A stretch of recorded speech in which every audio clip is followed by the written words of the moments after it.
नमस्कार काळू दादा. आता हिरडा कारखान्याची इलेक्शन लागलेली आहे. नक्की आता किती उमेदवार रिंगणात आहेत आणि कशा पद्धतीने निवडणूक होणार आहे? नमस्कार पंढरनाथ. निवडणूक 2025 ते 2030 या 5 वर्षासाठी कुटलेश्वर आदिवासी हिरडा उत्पादक सहकारी संस्थेची निवडणूक प्रक्रिया लागलेली आहे. यापूर्वी 22 मध्ये पण ही निवडणूक लागली होती. त्याही वेळेला बरेच जणांनी फॉर्म भरले आणि फॉर्म भरल्यानंतर शेवटच्या दिवशी विचारविनिमय करायला ते एकत्रित न आल्यामुळं निवडणूक प्रक्रिया आम्ही सगळ्यांनी माघार घेतली आणि ती निवडणूक प्रक्रिया तिथं थांबली. त्यामुळे त्यांना विरोधी पक्षाचे जे मंडळी होती किंवा जे आमच्या विरोधी ज्यांनी फॉर्म भरले होते त्यांना बॉडी स्थापन करता आली नाही, त्यामुळे ते तसंच राहिलं. आता निवडणूक प्राधिकरणाने आता निवडणूक घोषित केली. 22 ते 28 जानेवारीपर्यंत फॉर्म भरण्याची त्यांनी मुदत दिली होती. त्या पद्धतीनं जवळजवळ आता 36 लोकांनी फॉर्म भरलेले आहेत आणि 36 लोकांनी फॉर्म भरल्यामुळं आता त्याच्यामध्ये वर्गवारी असे की एकूण जागा आपल्याला 16 निवडून द्यायच्या आहेत. त्याच्यामध्ये उत्पादक सभासद जे आहेत ते 10 निवडायचे आहेत. अनुसूचित जमाती महिला 1 निवडून द्यायचे. सर्वसाधारण महिला 1 निवडून द्यायचे.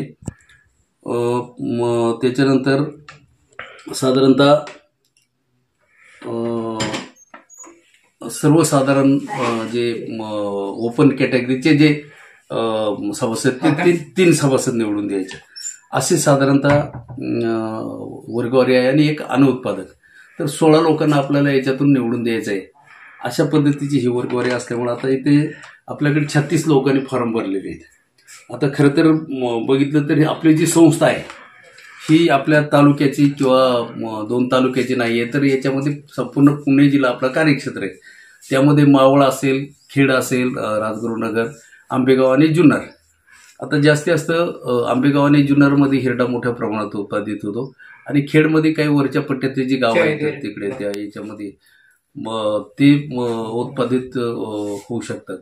तर अशा पद्धतीनं हा सगळा प्रक्रियेचा भाग आहे आणि म्हणून त्या प्रक्रियेमध्ये सध्या जी हे चालू आहे तर मी सर्व ज्यांनी फॉर्म भरले त्या सर्व सन्माननीय उमेदवारांना आवाहन करतो आणि सभासद आमचे जे आहेत की ज्यांनी पूर्वीपासून आम्हाला सहकार्य त्यांना आवाहन करतो की मंगळवारी 11 तारखेला AR साहेबांनी आपण सगळ्यांची एक संयुक्त मिटिंग ही कारखाना स्थळावरती लावलेली आहे. त्या ठिकाणी येऊन सगळ्यांनी आपलं मनोगत व्यक्त करून ही निवडणूक बिनविरुद्ध कशी होईल आणि संस्था आपल्याला कशी वाचवता येईल. कारण निवडणूक प्रक्रिया पार करण्यासाठी जे आर्थिक हे पाहिजे तेवढं संस्थेकडं नाही. आज संस्थेच्या खात्यावर 1 रुपया नाही आहे आणि मग त्याच्यासाठी येणारा खर्च 5-7 लाख रुपये जर असेल तर तो कोण करणार, कशा पद्धतीनं करणार. आणि मग ती निवडणूक प्रक्रिया एकदा हे केली तर त्याच्यामध्ये हितोष्ट निर्माण होतात किंवा वेगवेगळे हे. त्यापेक्षा समजूतीच्या मार्गाने जर आपण सर्वांनी एकत्रित बसून विचारविनिमय करून जर कारखाना चालू करण्याच्या दृष्टीनं त्याच्यात असणाऱ्या खूप अडचणी आहेत आणि त्या अडचणी सोडवत कारण लाईट बिलापासून तर पुढं प्रोडक्शन जो त्यावेळेला कच्चा माल खरेदी केला होता आता त्याला जवळपास 7-8 वर्ष होऊन गेली. आता तो त्या सुस्थितीला नाही आहे. मग पुन्हा कच्चा माल खरेदी करण्यापासून मग पुन्हा ते रिपेअरिंग करण्यापासून मशिनरीपासून या सगळ्याच गोष्टी आपल्याला भविष्यकाळामध्ये पूर्ण करून तो कारखाना आपल्या शेतकऱ्यांच्या हितासाठी चालू करायचा आहे. मग त्याचं पुढचं मार्केटिंग असेल, प्रोडक्शन असेल, इलॅजिक असेल, गॅरिक असेल, टेन असेल, त्याच्यातून जे प्रॉडक्ट निर्माण करणार ते प्रॉडक्ट निर्माण करत असताना आपल्याला अनेक अडचणींना तोंड देत पुढे जावं लागणार आहे. कारखाना सुरू होण्यासाठी एकूण किती निधीची आवश्यकता आहे? आता साधारणतः 5 ते 5.5 कोटी जर आता आपल्याला उपलब्ध झाले तर मग आपला कारखाना चालवता येऊ शकतो. कारण पहिला हप्ता जरी आपल्याला हे आला तर नाबार्डची जी अडचण आहे, नाबार्डला आपल्याला पहिल्यांदा 2 कोटी रक्कम तरी त्यांना आपल्याला रिटर्न करणं गरजेचं आहे. कारण सध्या त्यांच्या याच्याप्रमाणे आपण NPA मध्ये गेलेलो आहोत आणि सध्या NPA म्हणजे त्यांचा ताबा आहे असं थोडक्यात म्हणावं लागेल. आणि मग त्यांचं काही ना काही अमाऊंट आपण रिटर्न केल्यानंतर मग त्यांच्याकडून आपल्याला सर्टिफिकेट घेऊन मग पुढील अमाऊंट आपल्याला मिळवावं लागेल किंवा इतर देणगीदारांकडून असेल किंवा या पद्धतीनं मग कारखाना पुढे आपल्याला चालू करण्यासाठी त्याचा प्रयत्न करावा लागेल. यापुढे कारखाना सुरू होण्यासाठी आपल्या माध्यमातून काही नियोजन वगैरे कसं नियोजन असणार आहे? नाही, आता निवडणूक प्रक्रिया जोपर्यंत पार पडत नाही तोपर्यंत मी एकटा दुकटा काही निर्णय घेऊ शकत नाही. निवडणूक प्रक्रिया संपल्यानंतर मग जे काही चेअरमन पदाची निवडणूक असेल, मग सचिव असतील, उपाध्यक्ष असतील आणि संपूर्ण बॉडी असेल, मग बॉडी त्याच्यावर निर्णय करेल की बाबा आता कारखाना चालू करण्यासाठी त्याच्यासाठी असणाऱ्या अडचणी त्या अडचणी दूर करण्यासाठी आपल्याला काय काय करावं लागेल. मग सन्माननीय आमदार साहेब असतील, माजी आमदार साहेब असतील, माजी खासदार असतील, आताचे खासदार असतील, या सगळ्यांना बरोबर घेऊन, कारण राजकीय याच्यामध्ये शेवटी प्रत्येकाला त्याच्यामध्ये इन्व्हॉल्व करावं लागतं आणि त्यांना भेटून साहेब इथे अडचणी मग त्या शासनाच्या पातळीवरती असतील, कारण वेगवेगळ्या डिपार्टमेंटशी आपला संबंध येतो. इलेक्ट्रिसिटी असेल, त्याच्यानंतर आता आपला जो कारखाना येतो तसा फॉरेस्टशी निगडीत येतो, कृषी खात्याशी निगडीत येतो, सहकारपणाशी निगडीत, कारण नोंदणीच आपली सहकारपणाची आहे. त्याच्यानंतर अर्थ खात्याशी निगडीत येतो, नियोजन खात्याशी निगडीत येतो. या सगळ्या गोष्टी प्रत्येक खात्याशी आपली कुठली फाईल मंत्रालयामध्ये जात असते ती 6-7 डिपार्टमेंटमध्ये जाते आणि मग त्या प्रत्येक डिपार्टमेंटचं त्यामुळं प्रत्येकाला त्याच्यामध्ये सहकार्य करून प्रत्येकाच्या भूमिका योग्यरित्या घेऊन त्यांना मदत करण्यासाठी अप्रोल करून घेणं किंवा त्यांची मदत घेणं आणि मग त्या माध्यमातून हा कारखाना आपल्याला पुढे चालू करता येईल, अन्यथा तो करता येऊ शकणार नाही, अशी सगळी सध्याची स्थिती आहे. आपण आजपर्यंत कारखान्यासाठी पूर्ण आयुष्य घालवलंय, तरी बरेच प्रयत्न केलेले, आपण उपोषण वगैरे केलं होतं, तर सरकारकडून आजपर्यंत आपल्याला आपल्या कारखान्यासाठी किती निधी मिळाला आहे? मुळातच आम्ही ज्या वेळेला संस्था स्थापन करण्याचं हे केलं त्यावेळेला जवळजवळ 1997 साली आम्ही ती संकल्पना खरं तर मांडली की कारखाना का करायचा. तर हिरड्याचा बाजारभाव ज्यावेळेला एकाधिक पद्धतीनं आदिवासी विकास महामंडळ खरेदी करत होतं, ते खरेदी करत असताना त्याच्यामध्ये चढ उतार व्हायचे. काही वेळेला महामंडळाचे अधिकारी आणि तिथले पदाधिकारी व्यापाऱ्यांशी संगनमत करायचे आणि मग तो अतिशय कमी बाजारभाव मिळायचा. मग तो बाजारभाव मिळत असताना एकदा दोनदा आम्ही आंदोलनं केली, मग लगेच बाजारभाव वाढला आणि पुन्हा दुसऱ्या वर्षी तो कमी झाला. मग याच्यावर कायमस्वरूपी जर उपाय करायचा असेल तर याच्यावर कारखाना काढला पाहिजे. मग ही संकल्पना आम्ही ज्यावेळेला घेतली त्यावेळेला तेव्हापासून मग संस्था स्थापन केली, संस्था नोंदणीकृत केली. मग नोंदणीकृत केल्यानंतर हिरड्यापासून काय होतं ते शोधण्याचा प्रयत्न केला. हिरडा आपण गोळा करायचो, व्यापाऱ्यांना द्यायचो, पण त्या हिरड्यामध्ये काय घटक आहे हे कुणाला माहीत नव्हतं. मग ते आम्ही बॉम्बे युनिव्हर्सिटी, युनिव्हर्सिटी माटुंगा या ठिकाणी जाऊन त्यांचे जे करार करून त्याचं संशोधन करून घेतलं. मग त्याच्यामध्ये 3 घटक प्रमुखाने निघतात, एक लॅजिक आहे, गॅरलिक आहे आणि टॅनिन आहे. या 3 घटकांमधून आपल्याला चांगल्या पद्धतीनं आर्थिक हे करणं, याचा मार्केट हे परदेशात पण आहे, जास्तीत जास्त इराक सारख्या कंट्रीमध्ये मोठ्या प्रमाणात आहे, पाकिस्तानामध्ये, चायनामध्ये आहे. आणि मग याला जर आपल्या शेतकऱ्यांना द्यायचं असेल तर याचे आपल्याला प्रकल्प तयार केला पाहिजे. मग पुढे प्रकल्प महाराष्ट्रात कुठे नाही आहे, इव्हन भारतात सुद्धा तसा नसेल. मग आम्ही ते सगळं संशोधन ज्यांनी केलं त्यांच्या मार्फत, जे प्रोजेक्ट करतात त्यांच्या मार्फत, या सगळ्यांचा विचार एकत्रित करून मग तो प्रोजेक्ट उभा केला. उभा करत असताना सुरुवातीला ज्या वेळेला आपण मंत्रालयामध्ये गेलो प्रस्ताव घेऊन, त्यावेळेला फॉरेस्ट खात्याने सांगितलं की ही हिरडा ही सगळी मालकी आमची आहे, त्यामुळे तुम्हाला याच्यावर कारखाना काढण्याचा अधिकार नाही. मग त्यावेळेला कैलासवासी पतंगराव कदम त्या ठिकाणी होते, कैलासवासी संभाजीराव काकडे, कैलासवासी किसनराव वानखिरे माजी खासदार, ही मंडळी आमच्याबरोबर होती. आणि मंत्री पतंगराव कदम असल्यामुळे त्याने सांगितलं की याच्यावर मिटिंग लावा. मग आपण 3ही तालुक्यातल्या सर्व शेतकऱ्यांचे 400-500 सातबारे पूर्वीचे 1925, 30, 40, 35, 60, 70 पर्यंतचे की जे मालकी हक्कामध्ये हिरड्याच्या नोंदी झालेले जे सातबारा होते ते संपूर्ण नेऊन तिथे त्या मिटिंगमध्ये सादर केल्यानंतर मग त्याच्यामध्ये मंत्री महोदयाने सांगितलं की हे आदिवासींच्या मालकीचा हिरडा आहे, फॉरेस्टचा तुमचा असेलही तुमच्या फॉरेस्टमध्ये, पण त्याचा यूज काय फॉरेस्ट कुठल्याही प्रकारे करत नाही, तेव्हा यांना कारखाना काढायला कोणत्या प्रकारे. मग त्यांनी आपल्याला हिरडा कारखाना काढण्यासाठी परमिशन दिली. ते दिल्यानंतर शासनाने ते मान्य केलं. मग ते साधारणतः त्यावेळेचा प्रोजेक्ट कॉस्ट होती 3,56,00,000 रुपये. तर आपण त्यावेळेला 3,56,00,000च्या प्रमाणामध्ये 36% 1,21,00,000 आणि वरती काहीतरी 10,000 अशा पद्धतीनं आपल्याला अमाऊंट शासनाने त्यावेळेला महाराष्ट्र शासनाने दिली सहकार पणन विभागातून, पण ती त्यांना परत करण्यासाठी. आता ते झाल्यानंतर पुढे आपण कारखाना चालू करण्याच्या दृष्टीने प्रयत्न केले, मशिनरी आली, एक स्टेप. मग आपण सुरुवातीला पावडर काढायचा प्रकल्प चालू पण केला.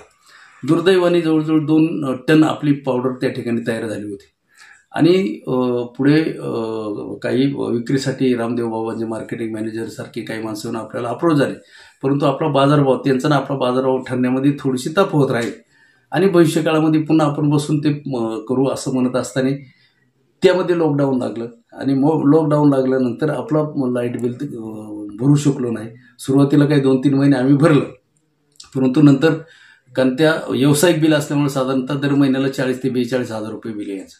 मग ते बिल आम्हाला भरताना आल्यामुळे लाईट कट झाली आणि तेव्हापासून जे कारखाना बंद झाला तर आज तागायत कोणत्या प्रकारचा त्याच्यात बदल झालेला नाही.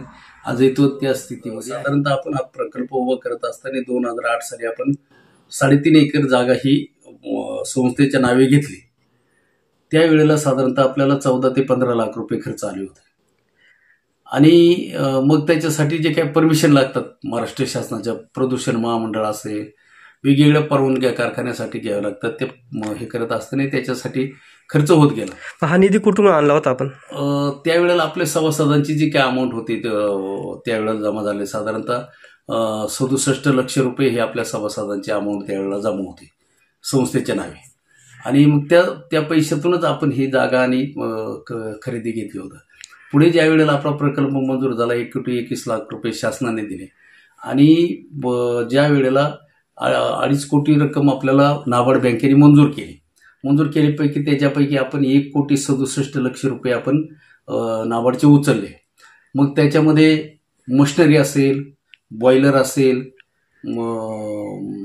ऑपरेशन प्लांट असेल, कुलिंग टॉवर असेल, हे सगळे त्या ठिकाणी बसलेले आहेत ऑलरेडी. आज मशिनरी सगळे फिट झाले आहेत काही थोड्याफार प्रमाणामध्ये.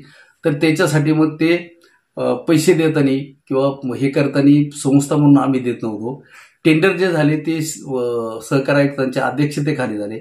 सहकार आयुक्तांनी ज्यांना आदेश दिले किंवा या एजन्सीला तुम्ही हे मशिनरीचं टेंडर दिले, या एजन्सीला ऑपरेशनचे टेंडर दिले, या एजन्सीला बॉयलरचं टेंडर दिलेलं, या एजन्सीला कुलिंग टॉवरचं, त्या ज्या एजन्सीज होत्या त्या एजन्सीला ते फायनल करून दिल्यानंतर त्यांना पैसे द्यायचे. तर त्याच्यात काही नियम अटी ठरल्या होत्या.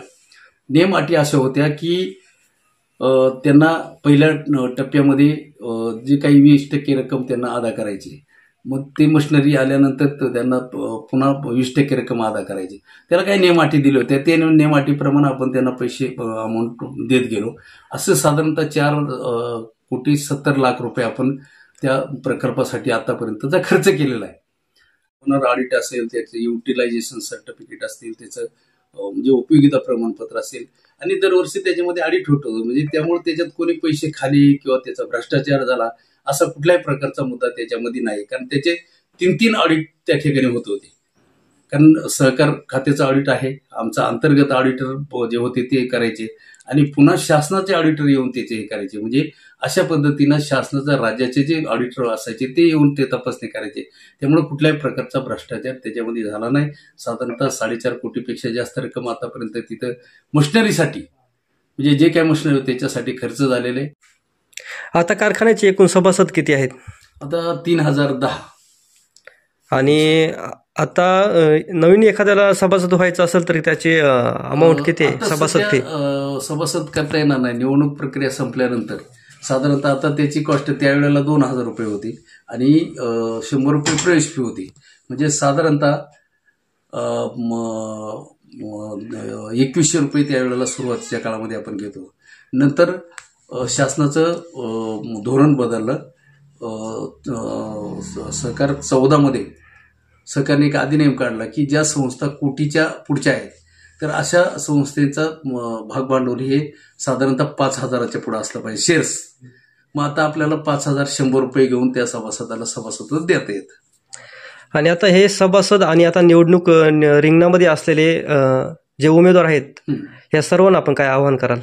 तर ज्यांनी फॉर्म भरलेत आणि ज्यांना संस्थेचं हित संस्था उभी राहावी आणि कारखाना चालू व्हावा असं वाटत असेल ते आणि विशेषतः ज्यांनी फॉर्म भरलेले आहे त्या सर्वांना विनंती आहे की आपण मंगळवारी 11 तारखेला AR साहेब जे काही आपल्याला मार्गदर्शन करणार आहेत त्याच्यामध्ये इतरही मंडळी आपल्याला मार्गदर्शन आणि आपलं स्वतःचं मत काय आहे, कारखान्याची निवडणूक कशासाठी लढायचे, का लढायचे, कारखाना चालू करण्यासाठी काय योगदान देणार आहात. तर या सगळ्या गोष्टी आपण त्या ठिकाणी येऊन विचार विनिमय करावा आणि कारखाना जास्तीत जास्त आपल्याला बिनविरोध कसा करून घेता येईल आणि भविष्यकाळामध्ये आपल्याला कारखाना चालू कसा करता येईल याच्यावर विचार विनिमय करावा. ही मी आग्रहाची विनंती सर्व सभासदांनाही करतो आणि ज्याने फॉर्म भरले त्यांनाही करतो. धन्यवाद.